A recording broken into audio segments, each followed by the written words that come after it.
Good day everyone! Not working ba ang Facebook nyo or ayaw talaga mabuksan katulad na lamang ng ganito?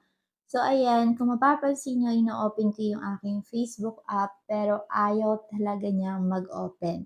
Today, tuturo ko sa inyo yung mga solution na pwede nyong i-apply para naman mabuksan nyo na ang inyong account.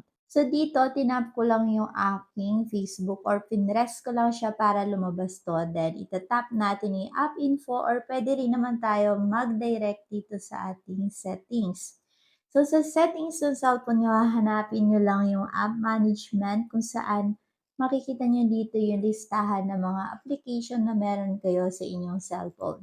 So, tatap ko lang yung app list ko and here is search lang natin yung Facebook kung meron kayong search bar. At dahil sobrang tagal mag-loading nitong aking cellphone ngayon, kung interesado pala kayo sa mga topic katulad ng paano ang gagawin nyo kung wala kayo nare-receive na OTP sa GCash, meron tayong tutorial niyan. Ilalagay ko na lang yung link sa may comment section. So now, ayan, nakita ko na si Facebook app and dito, tatap lang natin yung storage. Storage, yan, storage usage. And here, makikita natin yung clear data sa yung clear cache. Ang gagawin natin, i-clear cache lang natin. Pero pwede rin naman na clear data. Pero tandaan nyo, kailangan nyo ulit mag-input ng mga login credentials nyo katulad ng username kapag ito yung tinap nyo. Kasi magbaback to zero yung Facebook app nyo, okay? So for now, clear cache muna ako kasi hindi ko na maalala yung username at password. And after natin ma-clear yung cache ng ating app, ang gagawin naman natin, i-force stop natin dito. Exceptions may occur if an app is force stop. So tap lang natin yung force stop, okay?